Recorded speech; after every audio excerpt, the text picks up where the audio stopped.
السلام علیکم ورحمۃ اللہ وبرکاتہ۔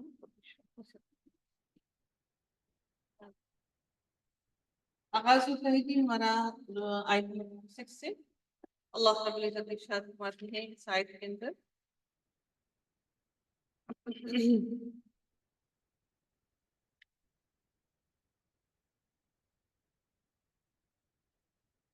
وَأُوحِيَ إِلَى نُوحٍ أَنَّهُ لَن يُؤْمِنَ مِنْ قَوْمِكَ۔ اللہ تعالیٰ ارشاد فرماتے ہیں کہ نوح علیہ السلام کی طرف وحی بھیجی گئی کہ تیری قوم میں سے جو ایمان لا چکے ہیں ان کے سوا اور کوئی بھی اب ایمان نہیں لائے گا۔ من قومک، ان کے علاوہ مزید کوئی لوگ ایمان نہیں لے کر آئیں گے۔ وَقَدْ آمَنَ فَلَا تَبْتَئِسْ بِمَا كَانُوا يَفْعَلُونَ۔ اللہ تعالیٰ فرماتے ہیں بس تو ان کے کاموں پر غمگین نہ ہو۔ یہ اس وقت کہا گیا جب قوم نوح نے عذاب کا مطالبہ کیا اور حضرت نوح علیہ السلام نے بارگاہ الہی میں دعا کی کہ یا رب زمین پر ایک کافر بھی بسنے والا نہ رہنے دے۔ اللہ تعالیٰ نے فرمایا کہ اب مزید کوئی ایمان نہیں لائے گا تو ان پر غم مت کر، تو ان پر فلا تبتئس، اب تو ان پر غم نہ کر کہ اب کوئی بھی تجھ پر ایمان نہیں لائے گا۔ بما كانوا يفعلون، کیونکہ جو کام وہ کر رہے ہیں وہ اللہ تعالیٰ بہتر جانتا ہے، تو اللہ تعالیٰ نے حضرت نوح علیہ السلام کو حکم دیا کہ آپ اب ان پر غم نہ کھائیں۔ اللہ تعالیٰ پھر اگلی آیت میں ارشاد فرماتے ہیں وَاصْنَعِ الْفُلْكَ بِأَعْيُنِنَا وَوَحْيِنَا وَلَا تُخَاطِبْنِ فِي الَّذِينَ ظَلَمُوا۔ اللہ تعالیٰ ارشاد فرماتے ہیں کہ اور ایک کشتی ہماری آنکھوں کے سامنے اور ہماری وحی سے تیار کر۔ بڑی اہم بات ہے کہ وحینا، کہ ہماری وحی سے تیار کر، یعنی اللہ تعالیٰ نے کشتی کو بنانے کا ایک ایک طریقہ حضرت نوح علیہ السلام کو سکھایا۔ وَلَا تُخَاطِبْنِي فِي الَّذِينَ ظَلَمُوا، اور نہ مجھے اور ظالموں کے بارے میں مجھ سے کوئی بات چیت نہ کر، مجھے مخاطب نہ کر ان ظالموں کے بارے میں جو ظلم کر رہی ہیں، جو ایمان نہیں لا رہی ہیں۔ اِنَّهُمْ مُغْرَقُونَ، اللہ تعالیٰ مزید ارشاد فرماتے ہیں کہ وہ پانی میں ڈبو دیے جائیں گے، مغرقون، غرق کر دیے جائیں گے پانی کے اندر۔ اللہ تعالیٰ نے حضرت نوح علیہ السلام کو منع کیا کہ ان لوگوں کے بارے میں مجھ سے کوئی بھی بات مت کیجیے۔ ہماری وحی کا مطلب ہے کہ اس کے طول و عرض وغیرہ کی جو کیفیات ہم نے بتائی ہیں، یعنی اس کشتی کے بارے میں جتنی اللہ تعالیٰ نے مجھے بتایا تھا کہ اتنی وسعت ہونی چاہیے، وہ اتنے انچز کی وڈتھ ہو، اتنے انچز کی اس کی کیا کہتے ہیں اس کو، لینتھ ہو، وڈتھ ہو، سب کچھ اللہ تعالیٰ نے ایک ایک چیز ان کو حضرت نوح علیہ السلام کو بتائی، اور اس کے مطابق حضرت نوح علیہ السلام نے کشتی کو تیار کیا۔ اب سوچیے کشتی ایسی تھی کہ جس میں جانور بھی ہیں، پرندے بھی ہیں، انسان بھی ہیں، اور وہ ساری چیزیں اکٹھی کشتی میں سوار ہو کر جا رہی ہیں۔ تو اللہ تعالیٰ نے وحی کی حضرت نوح علیہ السلام کو، اس سے مراد ایک بات بہت اہم بھی ہمیں یہ سمجھ بھی لینی چاہیے کہ انسان کو ہر چیز کو سیکھنے کے لیے ایک استاد کی ضرورت ہوتی ہے، اس کے بغیر انسان کو علم حاصل کرنا بہت مشکل ہے۔ اللہ تعالیٰ ارشاد فرماتے ہیں کہ وَيَصْنَعُ الْفُلْكَ وَيَصْنَعُ الْفُلْكَ وَكُلَّمَا مَرَّ عَلَيْهِ مَلَأٌ مِّن قَوْمِهِ سَخِرُوا مِنْهُ۔ تو نوح علیہ السلام کشتی بنانے لگے اور ان کی قوم کے جو سردار ان کے پاس گزرتے وہ ان کا مذاق اڑاتے، کہتے کہ تم کیا کس لیے کشتی بنا رہے ہو، یعنی یہاں پر مذاق ان کو یہ اڑاتے، کچھ یہ کہتے ان کو کہ نوح علیہ السلام کو کہتے کہ نبی بنتے بنتے اب تو بڑے ہی بن گیا ہے، یعنی اب لکڑی کا کام کرنا شروع ہو گیا ہے، یا یہ کہتے کہ اے نوح علیہ السلام، اے نوح، کشتی میں خشکی پر کشتی کس طرح چلائے، یعنی وہاں پر تو خشکی تھی، تو اتنی خشکی کے اندر کشتی کا کیا کام ہے، کشتی کو کیوں بنا رہا ہے۔ وہ ان کا ایسے ہی مذاق اڑاتے۔ وَكُلَّمَا مَرَّ عَلَيْهِ مَلَأٌ، جب ان سے گزرتے ان کے سردار ایسے ان کا مذاق اڑاتے، قَالَ، تو وہ کہتے إِن تَسْخَرُوا مِنَّا فَإِنَّا نَسْخَرُ مِنْكُمْ كَمَا تَسْخَرُونَ۔ وہ کہتے اگر تم ہمارا مذاق اڑاتے ہو تو ہم بھی تم پر ایک دن ہنسیں گے جیسے تم ہم پر ہنستے، جیسے تم ہمارا مذاق اڑاتے ہو اس دن ایک دن ہم بھی تم پر ایسے ہی ہنسیں گے۔ اللہ حضرت نوح علیہ السلام نے 900 سال لگائے کشتی بنانے، اتنے سال وہ صبر بھی کرتے رہے اور وہ اتنی زیادہ مسائل کو بھی دیکھتے رہے، اور لوگ حضرت علیہ السلام کو پتھر مار مار کر لہو لہان کر دیا کرتے، اس کے باوجود انہوں نے صبر کیا۔ فسوف تعلمون من يأتيه عذاب يخزيه ويحل عليه عذاب مقيم، تمہیں بہت جلد معلوم ہو جائے گا کہ کس پر عذاب آتا ہے اور جو اسے رسوا کرے اور اس پر ہمیشگی کی سزا اتر آئے، یعنی اس سے مراد جہنم کا وہ دائمی عذاب ہے جو اس دنیا کے عذاب کے بعد اللہ تعالیٰ نے تیار کر رکھا ہے۔ عذاب مقیم، جو مقیم رہنے والا، قائم رہنے والا عذاب ہے۔ اللہ تعالیٰ مزید ارشاد فرماتے ہیں حتی اذا جاء امرنا وفارت النور، اللہ تعالیٰ پھر ارشاد فرماتے ہیں یہاں تک کہ جب ہمارا حکم آ پہنچا اور تنور ابلنے لگا۔ اس تنور سے مراد، کچھ لوگ کہتے ہیں کہ اس تنور سے مراد کیا وہ تنور ہے جہاں پر روٹی پکائی جاتی ہے، اور کچھ کہتے ہیں کہ اس سے مراد یہ ہے کہ ساری زمین کی چشموں کی طرح ابل پڑی، اور اوپر آسمان اور جو رہی صحیح کثرت کی وہ آسمان نے بارش برسات پوری کر، یعنی پوری کی پوری زمین پر اللہ تعالیٰ نے چشمے نکال دیے اور زمین پانی پھوٹنا شروع ہو گئی، ہر طرح سے پانی نکلنا شروع ہو گیا، اور حتیٰ کہ سمندروں میں بھی اپنا پانی زمین پر چڑھا دیا۔ تو اللہ تعالیٰ فرماتے ہیں کہ یہاں تک کہ جب ہمارا حکم آ پہنچا اور تنور ابلنے لگا تو اللہ تعالیٰ پھر ارشاد فرماتے ہیں قلنا، ہم نے کہا کہ احمل فیہا من کل زوجین اثنین واہلک الا من سبق علیہ بالقول ومن آمن۔ اللہ تعالیٰ ارشاد فرماتے ہیں ہم نے کہا کہ اس کشتی میں ہر قسم کے جانداروں میں سے جوڑے یعنی 2 جانور، ایک نر اور ایک مادہ سوار کرا لے، اور اپنے گھر کے لوگوں کو بھی سوائے ان کے جن پر پہلے سے بات پڑ چکی ہے، یعنی اس سے مراد جن کا غرق ہونا تقدیر الہی میں ثابت ہو چکا ہے کہ وہ غرقی ہوں گے، یا اس سے یہ استثناء یعنی اہلاکہ سے ہے، یعنی اپنے گھر والوں کو بھی کشتی میں سوار کرا لے سوائے ان کے جن پر اللہ تعالیٰ کے بعد سبقت کر گئی، یعنی ایک بیٹا جو ان کا حضرت نوح علیہ السلام کا، اس کا نام کنعان تھا، یا اس کو یام بھی کہتے ہیں، کنعان یا یام، اور حضرت نوح علیہ السلام کی اہلیہ وائلہ نام تھا اس کا، وائلہ، واو الف عین لام اور بولتا وائلہ کہا جاتا ہے، یہ دونوں کافر تھے، ان کو کشتی میں بیٹھنے والوں سے مستثنا قرار دے دیا گیا، یہ دونوں کشتی میں نہیں بیٹھیں گے۔ تو اللہ تعالیٰ یعنی کہ وَأَهْلَكَ إِلَّا مَنْ سَبَقَ عَلَيْهِ، کہ جن پر بات سبقت کر گئی، جن لوگوں نے اس بات کو نہیں مانا، القول ومن آمن، اور وہ جو ایمان نہیں لائے ان کی بات کی جا رہی ہے وہ اس کشتی میں سوار نہیں ہوں گے۔ وَمَا آمَنَ مَعَهُ إِلَّا قَلِيلٌ، اللہ تعالیٰ مزید ارشاد فرماتے ہیں کہ اس کے ساتھ ایمان لانے والے بہت ہی کم تھے، 950 سال کی تبلیغ کے باوجود بھی بہت کم لوگوں نے ایمان لایا، اور اس کے بارے میں روایات میں آتا ہے، کچھ کہتے ہیں کہ 900 لوگ تھے جو حضرت نوح علیہ السلام کے ساتھ شریک ہوئے، اور بعض ان کی تعداد مرد اور عورتوں کو ملا کر 900 نہیں 80 لوگوں کو بھی، اور بعض نے اس سے بھی کم بتائی ہے۔ ان میں حضرت نوح علیہ السلام کے 3 بیٹے جو ان پر ایمان لائے تھے، جن کا نام سام، حام اور یافت تھا، یافت، فا اور تا، یافت، اور ان کی بیویاں تھیں، اور چوتھی بیوی یام کی، یام یعنی کہ کنعان، وہ ان کا بیٹا جو کافر تھا اس کی بیوی بھی ایمان لے آئی تھی، وہ مسلمان تھی، اس لیے وہ کشتی میں سوار ہو گئی۔ حضرت نوح علیہ السلام کی بیٹے کی بیوی جو تھی وہ مسلمان ہو گئی، اس وجہ سے وہ ان کے ساتھ شامل ہو گئی، کشتی میں چل پڑی۔ اللہ تعالیٰ ارشاد فرماتے ہیں کہ نوح علیہ السلام نے کہا کہ اس کشتی میں بیٹھ جاؤ، اللہ ہی کے نام سے اس کا چلنا اور ٹھہرنا ہے۔ وقال، کہا کہ ارکبوا فیہا بسم اللہ مجریہا ومرساہا ان ربی لغفور رحیم۔ اللہ تعالیٰ ارشاد فرماتے ہیں کہ اس کشتی میں بیٹھ جاؤ، اللہ ہی کے نام سے اس کا چلنا اور ٹھہرنا ہے، یقیناً میرا رب بڑی بخشش اور بڑی رحم والا ہے،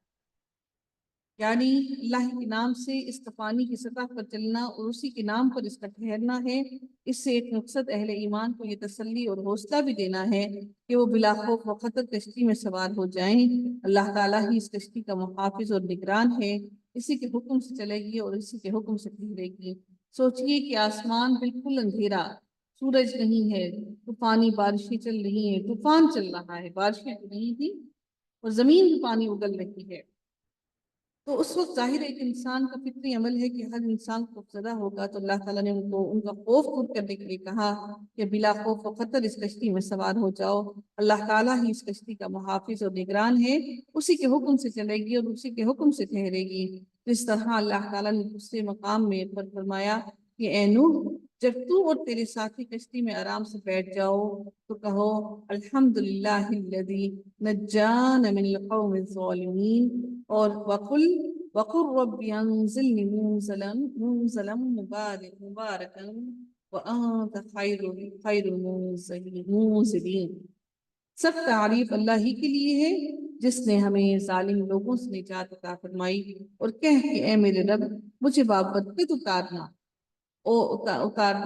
اور تو ہی بہتر اتارنے والا ہے۔ اس سے ایک اور بات بڑی اہم ہمیں سمجھ آتی ہے۔ کچھ علماء کہتے ہیں کہ سواری پر بیٹھتے ہوئے بسم اللہ مجریہا و مرساہا کا پڑھنا مستحب ہے، مگر حدیث میں ہم جانتے ہیں کہ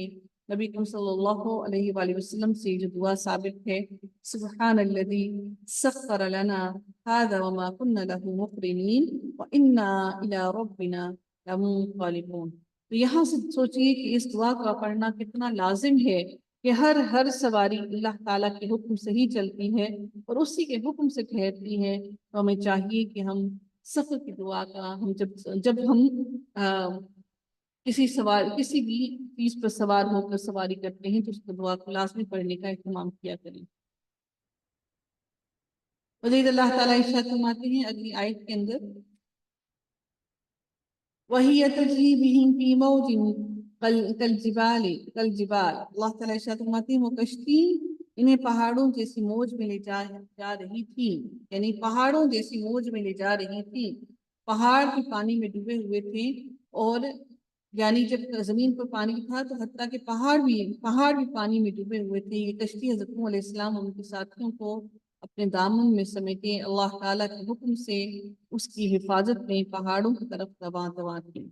ورنہ اتنے تو پانی میں کشتی کی حیثیت بھی کچھ نہیں ہے۔ یہ اللہ تعالیٰ کا احسان تھا کہ اللہ تعالیٰ کے حکم سے یہ کشتی ان کو پہاڑوں کی طرف لے کر جا رہی تھی، اور وہ اللہ کے حکم سے بالکل سیدھی جا رہی تھی۔ جب اللہ تعالیٰ ارشاد فرماتے ہیں سورۃ الحاقہ کے اندر کہ جب پانی میں طغیانی آ گئی تو اس وقت ہم نے تمہیں کشتی میں چڑھا لیا تاکہ اسے تمہارے لیے نصیحت اور یادگار بنا دیں، اور تاکہ یاد رکھنے والے کان اسے یاد رکھیں، تاکہ اسے یاد رکھنے والے کان جو سنے بھی اس کو یاد رکھیں۔ تو اللہ تعالیٰ ارشاد فرماتے ہیں کہ وَنَادَى نُوحٌ، اور نوح علیہ السلام نے پکارا اے میرے پیارے بچے، اے میرے پیارے بیٹے، ابنہ، اپنے بیٹے کو کہا، وَكَانَ فِي مَعْزِلٍ، انہوں نے کیا کہا کہ اے میرے پیارے بچے ہمارے ساتھ سوار ہو جا اور قافلوں میں نہ رہ۔ سننے میں بڑا آسان لگتا ہے کہ اپنے بیٹے کو بلانا اور بیٹا نہ سنے، بڑا آسان لگتا ہے کہ حضرت نوح علیہ السلام نے بس اپنے بیٹے کو بلایا اور وہ غرق ہو گیا، لیکن اگر ہم اس بات کو اپنی اولاد پر رکھ کر سوچیں تو سوچئے کہ کس قدر ایک سخت مقام تھا، کیسی آزمائش کی گھڑی تھی کہ اپنے بیٹے کو بلا رہی ہیں اور بیٹا یہ سمجھ رہا ہے کہ ایسا کچھ بھی نہیں ہوگا اور میں بچ جاؤں، کیونکہ ان کی جہاں پر وہ آباد تھے ان کے آس پاس بہت سارے پہاڑ تھے۔ تو اس نے کہا، اور اس نے نہیں مانی حضرت نوح علیہ السلام کی بات، اور وہ نہیں سوار ہوا ان کے ساتھ، اور نہیں وہ چڑھا ان کے ساتھ، اس میں کشتی میں سوار نہ ہوا۔ اللہ تعالیٰ سورۃ القمر کے اندر بھی ارشاد فرماتے ہیں کہ اور ہم نے اسے تختوں اور کیلوں والی کشتی میں سوار کر لیا جو ہماری آنکھوں کے سامنے چل رہی تھی، بدلہ اس کی طرف سے ہے جس کا کفر کیا گیا تھا، یعنی جن لوگوں نے اللہ تعالیٰ کا کفر کیا، آج اللہ کی طرف سے بدلہ ان کو مل گیا۔ اللہ تعالیٰ مزید ارشاد فرماتے ہیں کہ اس نے جواب دیا کہ میں تو کسی بڑے پہاڑ کی طرف پناہ میں آ جاؤں گا، قال سآوی، کہ میں بڑے پہاڑ کی طرف آ جاؤں گا، الی جبل، جو مجھے بچا لے گا، جو مجھے اس پانی سے بچا لے گا جس کا آپ مجھے ڈراوا دے رہے ہیں۔ حقیقت اس کے دل میں تھا کہ ایسا کوئی پانی آئے گا ہی نہیں کہ ہم سارے کے سارے غرق ہو جائیں۔ نوح علیہ السلام نے کہا آج اللہ تعالیٰ کے امر سے بچانے والا کوئی نہیں ہے، عاصم اليوم من امر اللہ، کوئی اللہ کے حکم میں بچانے والا نہیں ہے، الا من رحم، سوائے اس کی کہ جس پر اللہ تعالیٰ رحم کر دے۔ جب ابھی ان دونوں کے درمیان میں یہ مکالمہ چل ہی رہا تھا کہ وحال بینہم الموج فکان من المغرقین، کہ ان دونوں کے درمیان ایک بڑی سی اونچی موج آ کر حائل ہو گئی اور وہ غرق ہونے والا ہو گیا، ان کی آنکھوں کے سامنے ان کا بیٹا غرق ہو گیا۔ وقیلا، اور پھر اس کے بعد اللہ تعالیٰ فرماتے ہیں کہ وقیلا، اور اللہ تعالیٰ نے حکم دیا، فرما دیا کیا، یا ارضو، اے زمین، ابلعی، نکل لے ماءکی، اپنا پانی۔ نکلنے سے مراد یہ نہیں ہے کہ سکھا لے پانی، بلکہ پورا کا پورا پانی یکدم نکل لے، بالکل ایسے ہی جیسے جانور پورا کا پورا کھانا یکدم نکل جاتا ہے۔ اللہ تعالیٰ نے حکم دیا زمین کو کہ زمین پانی، اپنا پورا کا پورا پانی نکل لے، ماءکی، اپنا پانی۔ اور اللہ تعالیٰ نے پھر آسمان کو حکم دیا، اے آسمان تھم جا، وغیظ الماء،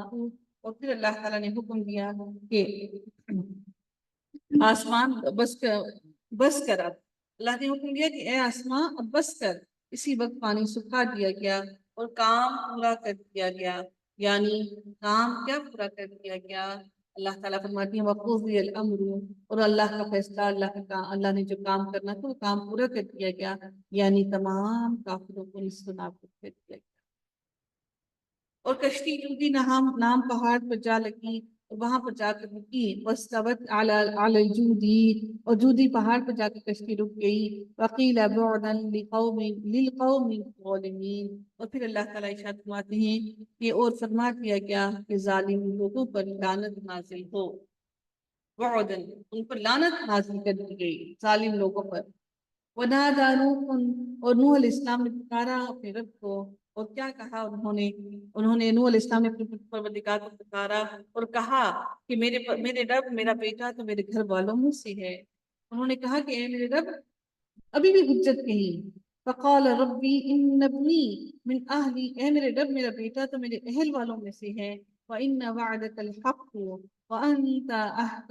أَحْكَمُ الْحَاكِمِينَ، باپ ہے نا، محبت ہے نا بیٹے سے، اولاد سے۔ انہوں نے کہا کہ اے میرے رب، اے پروردگار، اپنے پروردگار کو پکارتے ہوئے کہا کہ میرے رب، میرا بیٹا تو میرے گھر والوں میں سے ہے، یقیناً تیرا وعدہ بالکل سچا ہے اور تو تمام حاکموں سے بہتر حاکم ہے۔ حضرت علیہ السلام نے اپنی قرابت اور نسبتی کو لحاظ کرتے ہوئے اسے اپنا بیٹا قرار دیا، لیکن اللہ تعالیٰ نے ایمان کی بنیاد پر قرابت دین کے اعتبار سے اس بات کی نفی فرمائی کہ وہ تیرے گھرانے سے ہے، اس لیے کہ ایک نبی کا اصل گھرانہ وہی ہے جو اس پر ایمان لائے، چاہے وہ کوئی بھی ہو، یعنی کہ ایمان کا نسبت سے ہونا زیادہ ضروری ہے۔ اللہ تعالیٰ نے فرمایا اے نوح، یقیناً وہ تیرے گھرانے سے نہیں ہے، اس کے کام بالکل ہی ناشائستہ ہے، عمل غیر صالح، صالح عمل نہیں ہے، ولا تسألن، اللہ تعالیٰ ارشاد فرماتے ہیں کہ بس تو ہرگز وہ چیز نہ مانگ، تجھے ہرگز وہ چیز نہ مانگنی چاہیے، ما لیس لک بہ علم، جس کا تجھے علم نہیں ہے۔ اللہ تعالیٰ ارشاد فرماتے ہیں حضرت علیہ السلام کو کہ میں تجھے نصیحت کرتا ہوں کہ جاہلوں میں سے اپنا شمار کرانے سے باز رہے۔ اللہ کس آسمان، اپنی اولاد کے لیے دعا کرنا بھی منع کر دیا۔ ہم اپنی اولاد کو دین کے رستے پر، ہم اپنی اولاد کو دین کے رستے پر بلانا بھی مشکل سمجھتے ہیں، نماز کے لیے کہنا بھی مشکل سمجھتے ہیں، تو سوچئے آنکھوں کے سامنے اولاد غرق ہو رہی ہے، تو اللہ نے کہا انی اعیذک ان تکون من الجاہلین، کہ میں نصیحت کرتا ہوں تجھے کہ جاہلوں میں سے نہ ہو جانا۔ انہوں نے حضرت علیہ السلام نے جواب دیا کہ نوح علیہ السلام نے کہا میرے رب، میں تیری ہی پناہ چاہتا ہوں اس بات سے کہ تجھ سے وہ مانگو جس کا مجھے علم ہی نہ ہو، اگر تو مجھے نہ بخشے گا اور تو مجھ پر رحم نہ فرمائے گا تو میں یقیناً خسارہ اٹھانے والوں میں سے ہو جاؤں گا، اکم من الخاسرین۔ پھر اللہ تعالیٰ کی آیت میں ارشاد فرماتے ہیں، فرما دیا گیا قیل یا نوح، اے نوح ہماری جانب سے سلامتی اور ان برکتوں کے ساتھ اتر جو تجھ پر ہیں اور تیرے ساتھ کی بہت سی جماعتوں پر، یعنی زمین پر ان کو اترنے کا حکم کیا گیا، اور بہت سی وہ امتیں ہوں گی بہت سی وہ امتیں ہوں گی جنہیں ہم فائدہ تو ضرور پہنچائیں گے، لیکن پھر انہیں ہماری طرف سے دردناک عذاب پہنچے گا۔ یعنی بہت سی ایسی